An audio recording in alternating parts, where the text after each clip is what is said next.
محمد رسول الله لا إله إلا الله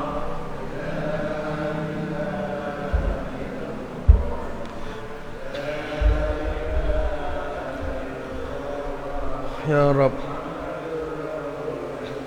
يا حنان يا منان يا قديم الإحسان بحر جودك مليان جد لنا بالغفران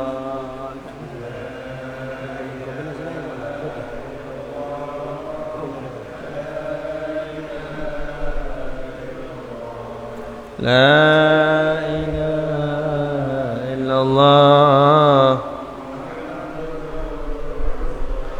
بالنبي الأمي وخديجة أمي والبتول الختمي سيدات النسوان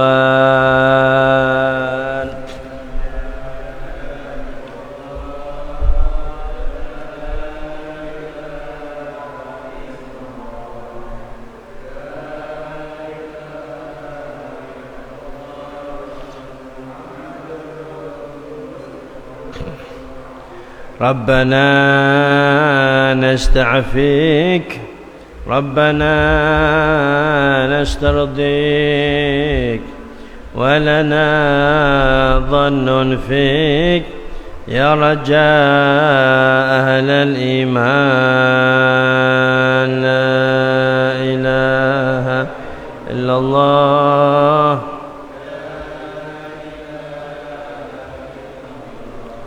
لا إله إلا الله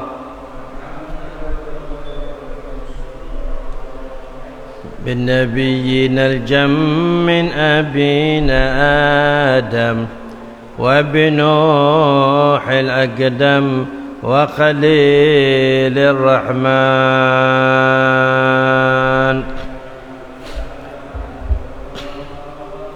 لا إله إلا الله بسم الله الرحمن الرحيم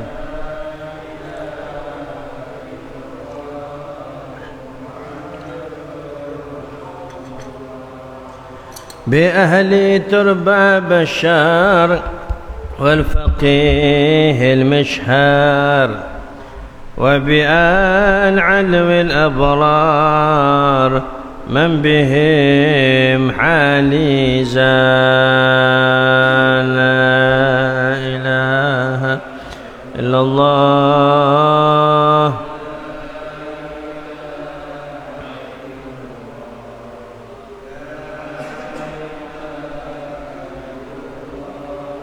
محمد يا صمد يا معطي بالعطاء لا تبطي جد لهذا المخطي بالرضا والغفران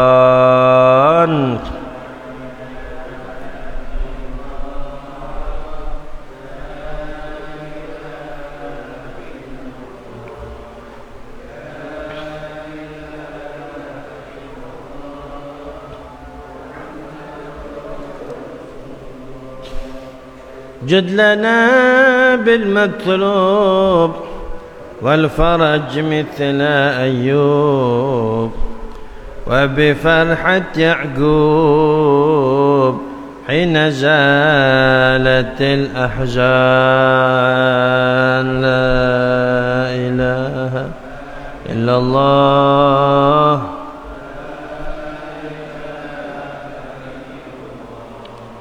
لا إله إلا الله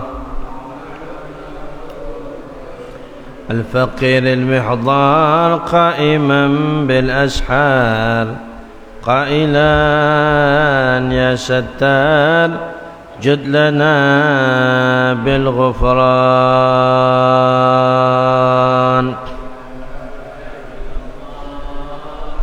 لا إله إلا الله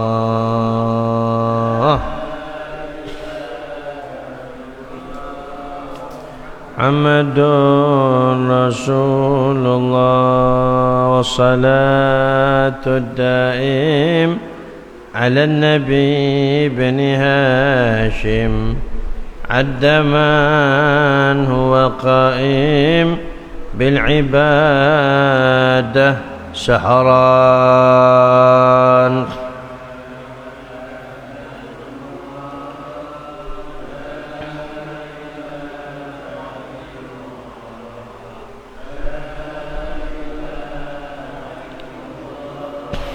محمد رسول الله كلمة حق عليها نحيا وعليها نموت وعليها نبعث إن شاء الله من الآمنين الذين لا خوف عليهم ولا هم يحزنون برحمتك يا أرحم الراحمين يا أرحم الراحمين يا أرحم الراحمين. Assalamualaikum warahmatullahi wabarakatuh. Bismillah, alhamdulillah, wassalatu wassalam ala rasulillah habibina Muhammad bin Abdullah wa ala alihi wa sahbihi wa man walah. Ashhadu an la ilaha illallah wahdahu la syarika lah wa ashhadu anna sayyidana Muhammadan abduhu wa rasuluh alladzi la rasul wa la nabiyya ba'dah. Allahumma salli wa sallim wa barik wa karim wa syarif wa azim ala sayyidina Muhammad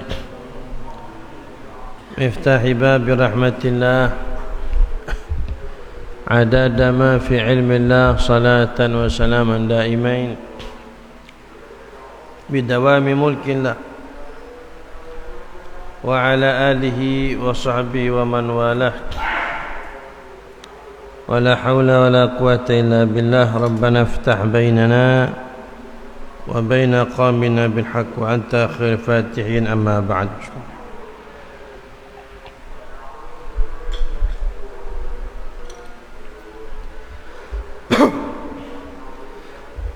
Alhamdulillah, para hadirin, para jamaah muslimin muslimat, mukminin mukminat, jamaah Masjidul Huda Kampung Mandar yang dimuliakan oleh Allah, begitu juga yang hadir dari luar Mandar. Bersyukur kepada Allah atas kekuatan yang Allah berikan, atas nikmat yang Allah limpahkan, nikmat Islam, nikmat iman. Nikmat Allah jadikan kita orang-orang yang memakmurkan masjid, rumah Allah, mendengarkan nasihat-nasihat yang baik,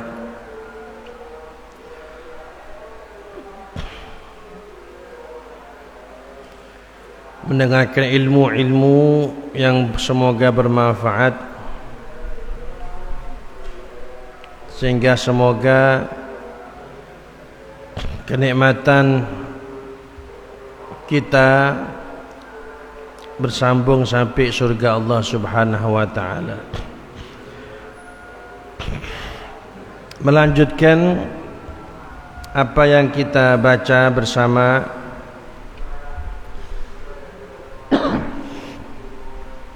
surat Al-Mutaffifin.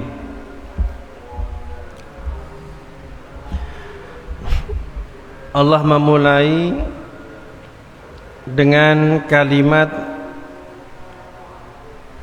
ancaman.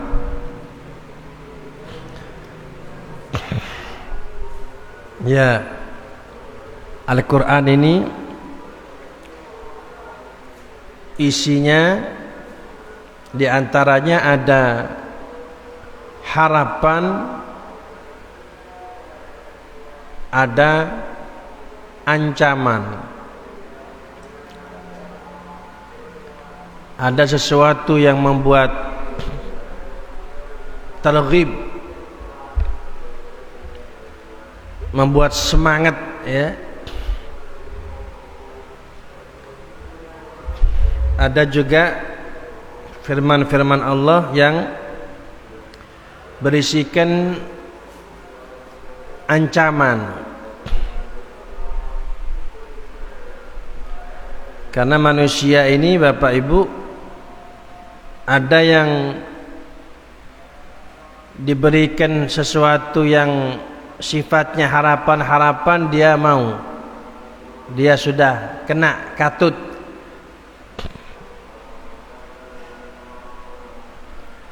Siapa yang taat, siapa yang tidak maksiat akan masuk surga, bergelimang nikmat, kekal di dalamnya. Oh, itu langsung itu. Dia taat, dia sabar, tidak maksiat. Tapi juga ada yang modelnya harus diancam.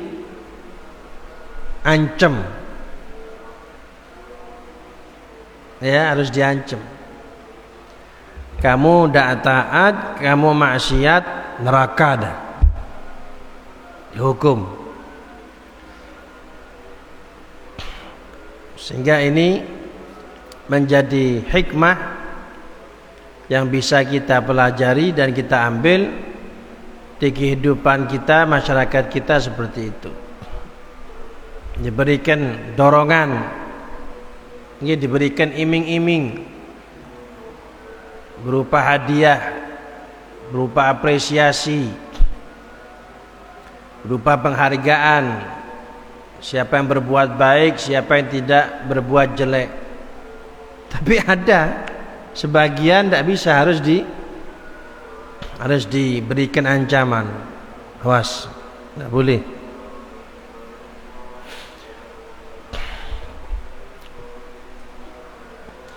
Ini giliran sekarang Allah memberikan teguran tegas.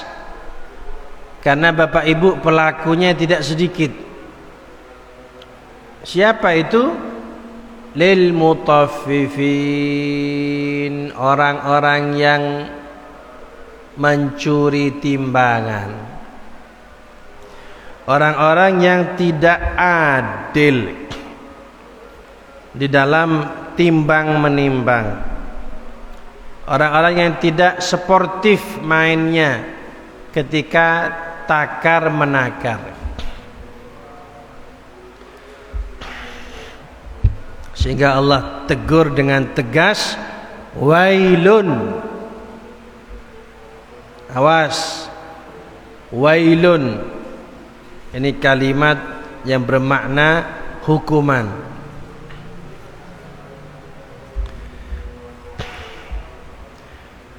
Disebutkan oleh baginda Nabi besar Muhammad sallallahu alaihi wasallam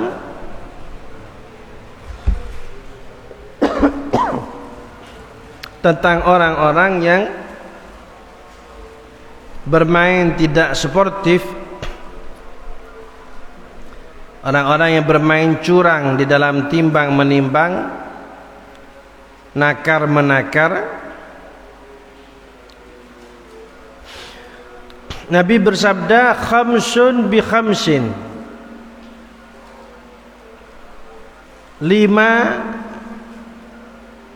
akan mengakibatkan 5 akan mengakibatkan 5. Ini maksudnya Bapak Ibu pasti ya, 5 ini terjadi, maka 5 yang lainnya akan terjadi.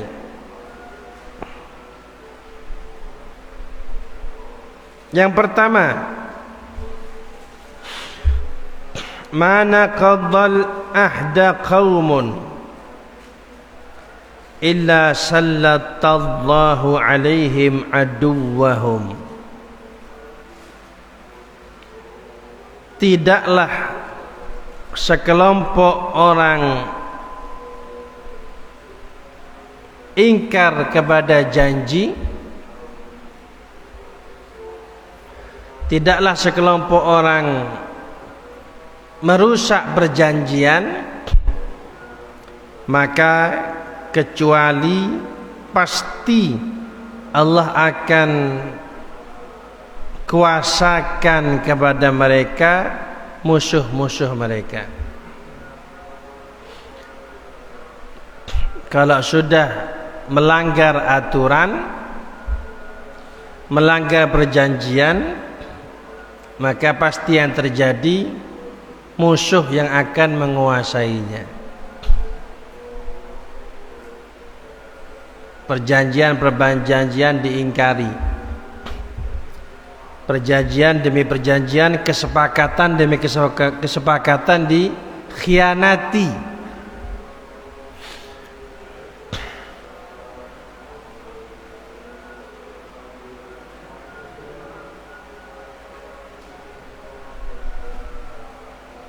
Sallallahu alaihim aduwahum,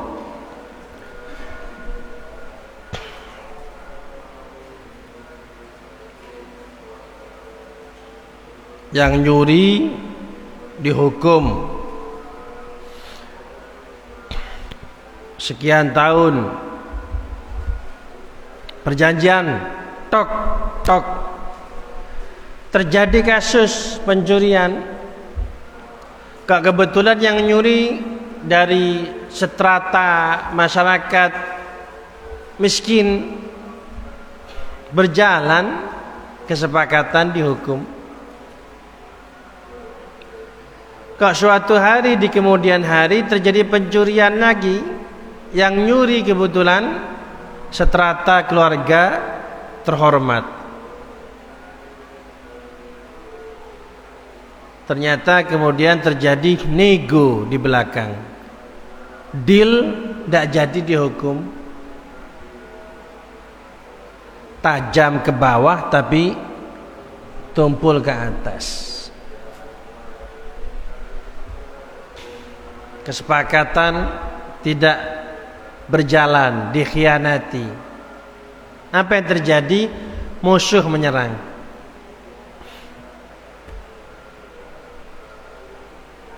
Musuh menyerang lewat politik, musuh menyerang lewat ekonomi, musuh menyerang lewat sosial.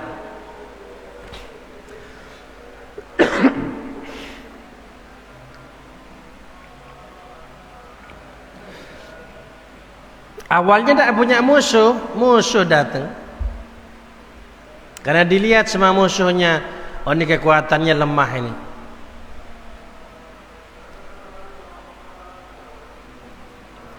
Dan itu yang terjadi. Dan itu yang terjadi.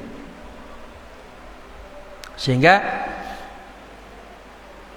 ke pemahaman terbaliknya Bapak Ibu ya, ketika kesepakatan itu, ketika perjanjian bersama itu semuanya main bagus, maka akan menghasilkan kekuatan yang kompak. Sehingga kalau sudah kekuatannya kompak, tidak berani musuh dekat itu. Kampung mandar, guyub, rukun, maka tidak berani untuk ganggu.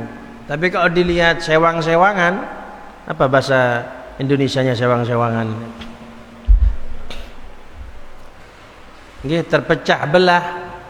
Nah itu akhirnya musuh tertarik untuk masuk. Dan tidak lain dan tidak bukan, masuknya musuh untuk mengambil kesempatan dan manfaat untuk mereka.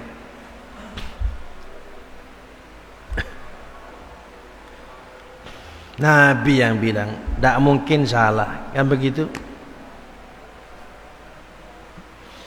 Yang kedua, Nabi bersabda, wa ma hakamu bi ghairi ma anzalallahu illa fasha fihimul faqar. Apabila sudah menentukan keputusan dengan selain keputusan yang ditetapkan oleh Allah, maka pasti akan menyebar kefakiran.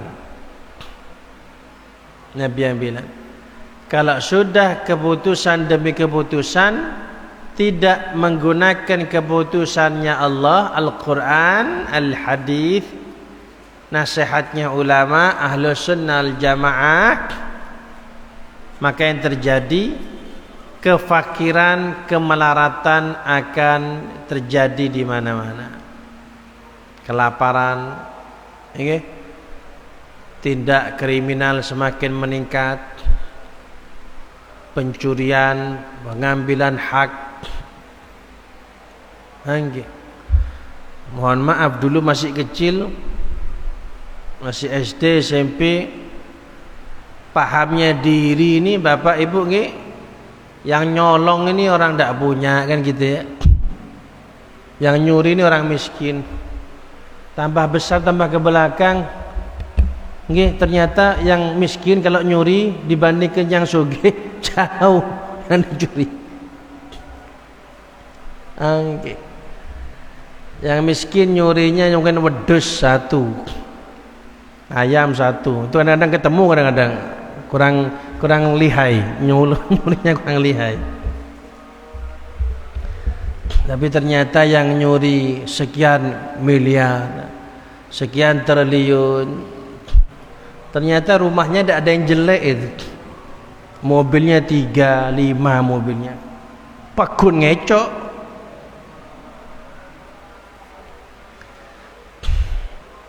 Iya. Sehingga kemiskinan, kemelaratan semakin menyebar. Yang kaya semakin tinggi, yang sedang-sedang semakin jatuh, yang miskin nyungsep. Sudah keputusan demi keputusan ditentukan dengan akalnya masing-masing.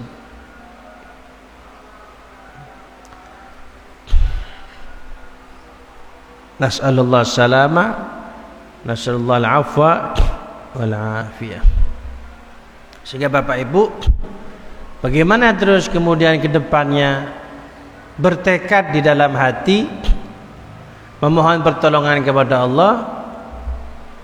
Kita mulai bangun tidur sampai mau tidur, bahkan ketika tidur, jadikan landasan cara aktivitas kita semuanya berdasarkan ajarannya Allah, ajarannya Kanjeng Nabi Muhammad SAW. Ini solusi buat kita.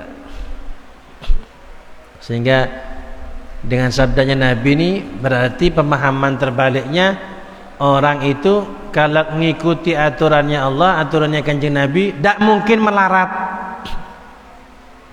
Tidak mungkin melarat.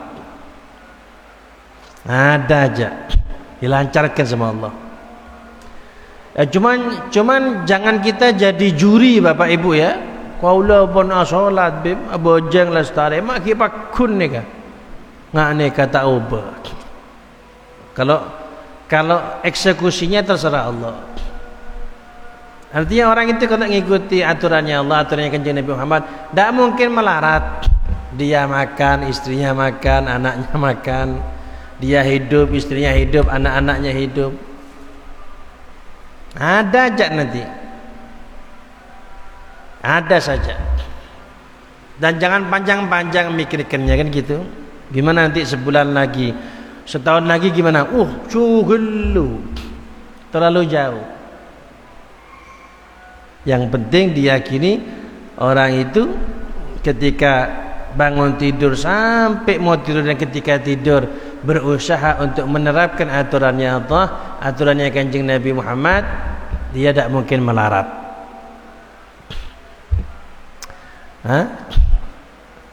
Man amila li akhiratihi kafahullah amra dinihi wa dunya. Siapa yang mengutamakan akhirat, maka Allah akan bereskan urusan dunianya. Allah akan bereskan nanti.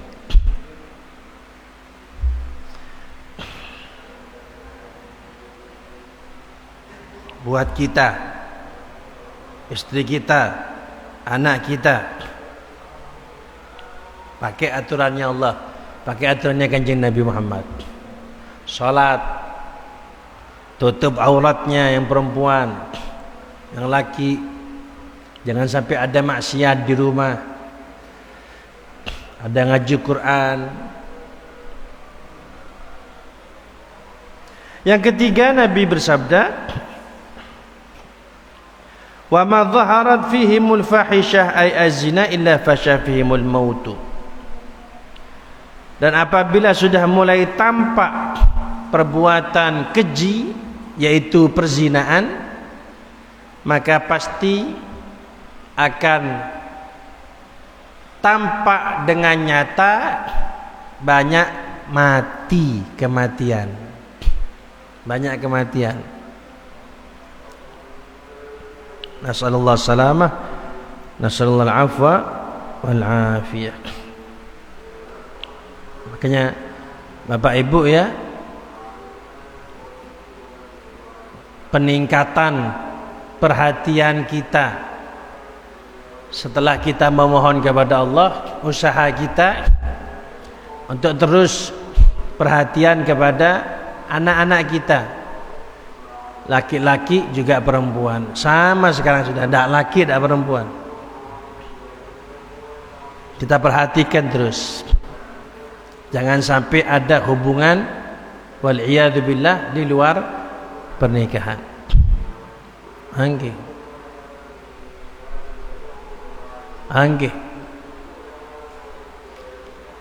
Mohon maaf kalau memang terjadi, sudah mulai ada hubungan, pompong belum terjadi sesuatu yang membahayakan, diamankan. Panggil. Kamu masih sekolah, jangan urusan sama perempuan. Kamu masih sekolah, jangan urusan sama orang laki. Kalau ternyata sekali dua kali tidak mempan, okay? Khawatir terjadi bahaya, panggil bapak ibu, datangi orang tuanya, akad. Mungkin perjanjian di belakang, tidak usah satu kamar dulu, gonjeng-gonjengan saja, tidak apa, biar tidak haram. Kok seumpama nanti terjadi sesuatu, diselamati kan gitu, karena sudah hubungan halal. Jangan dibiarkan.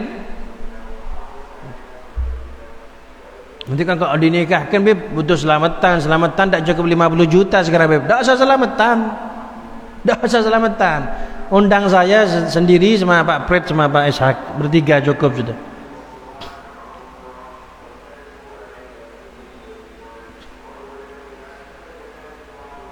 Nasallallahu salamah, nasallallahu afiyah.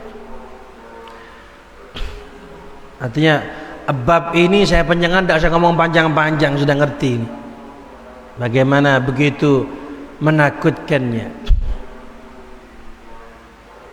Jangankan anak-anak kita yang tidak punya ya tempat pelarian yang halal, yang belum berkeluarga, yang duduk di masjid ini masih ngerem-ngerem juga, termasuk yang serbanan di depan ini. Nasallallahu salamah, nasallallahu afiyah. Tak main-main urusan ini. Makanya Allah bilang, okay, kalau maksiat yang lain Allah katakan jangan nyuri timbangan kan gitu, okay? Jangan membunuh, jangan nyuri kan gitu. Tapi kalau urusan ini Allah bilangnya apa? Wala taqrabuz zina. Allah bilang jangan zina, enggak, tapi Allah bilangnya apa? Jangan deket-deket. Jangan deket-deket. Karena perantaranya banyak itu. Nomor satu ini setan gepeng kata orang-orang. Nomor satu itu.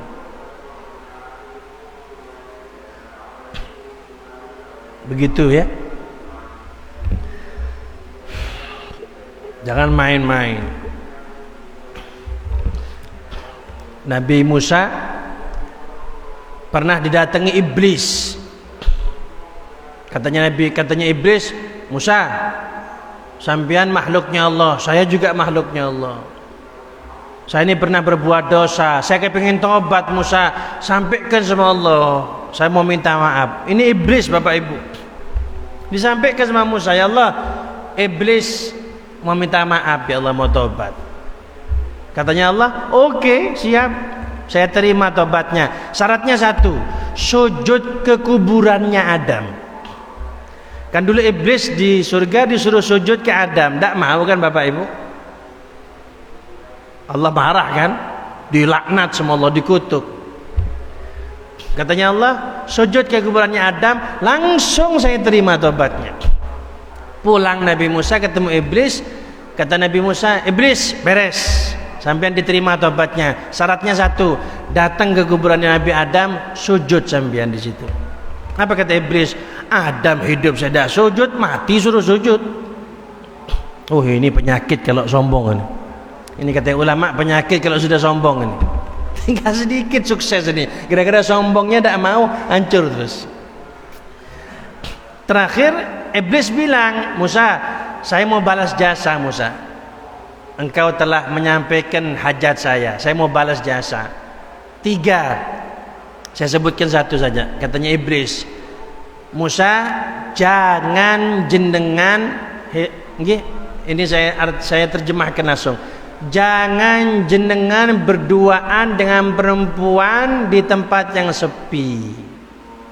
Karena jenengan kalau berduaan dengan perempuan di tempat sepi, nomor 3-nya saya. Nomor 3-nya saya. Kalau saya tak kira, Beb, jangan ngomong gitu. Iblis turun tangan soalnya. Ini Nabi Musa nih, Nabi Rasul. Saya panjenengan bukan Nabi, bukan Rasul. Pak RT bukan kadang-kadang. Siapa berdua-duaan laki perempuan, nomor 3-nya saya. Ndak yang laki tok dibisik yang perempuan juga. Ngerset sekone bae. 6. Nasallallahu salamah, nasallallahu afwa wal afiyah. Ya Allah, ada 3 lagi sebelum melanjutkan yang ketiga, yang keempat dan yang kelima. Okay, ada 2 lagi okay. Sebelum melanjutkan yang keempat dan kelima, insyaallah pertemuan akan datang. Sedikit kisah saya alhamdulillah dapatnya ngaji di kitab Bapak Ibu. Ada satu raja punya anak perempuan. Anak perempuannya sudah besar, raja bilang sama yang ngurus anak perempuan ini, coba bawa anak perempuan saya keliling dan jangan lakukan apa-apa kecuali kamu lihat saja, nanti laporkan sama saya. Siap? Singkat cerita jalan berdua anak perempuannya sama yang ngerumat ini. Oh, itu Bapak Ibu ketika keluar dari istana, ya sudah anaknya raja, putri raja, nunduk semuanya. Lewat mana saja pada menghormat semuanya. Sampai sudah dekat mau pulang ke istana, sudah dekat sudah.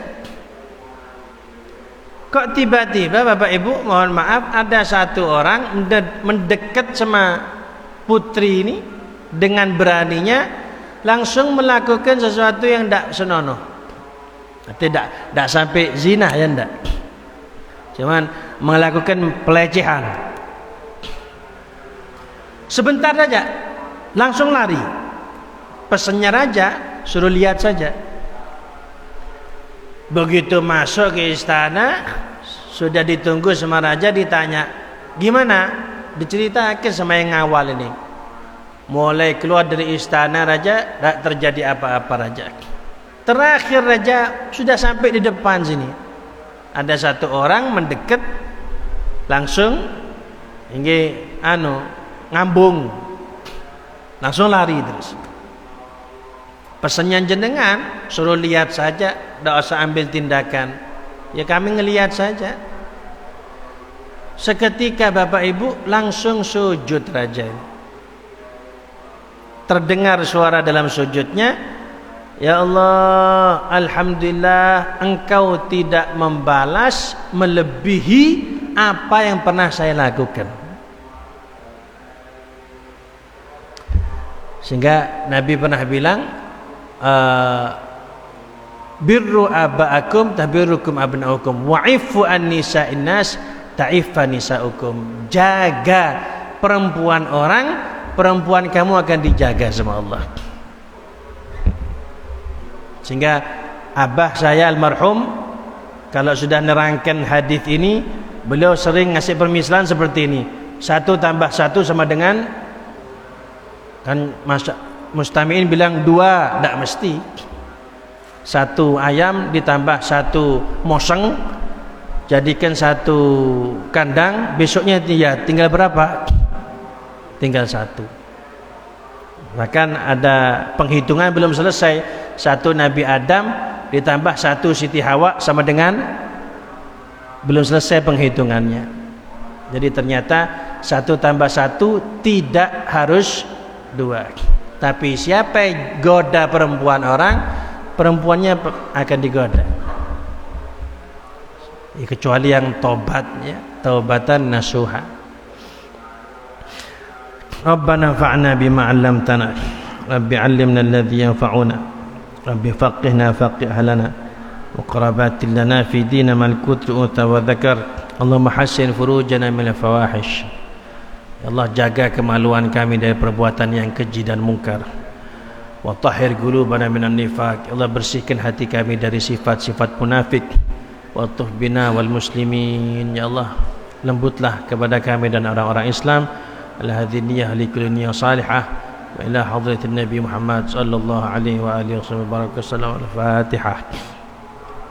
Bismillahirrahmanirrahim. Ya kan, Assalamualaikum warahmatullahi wabarakatuh.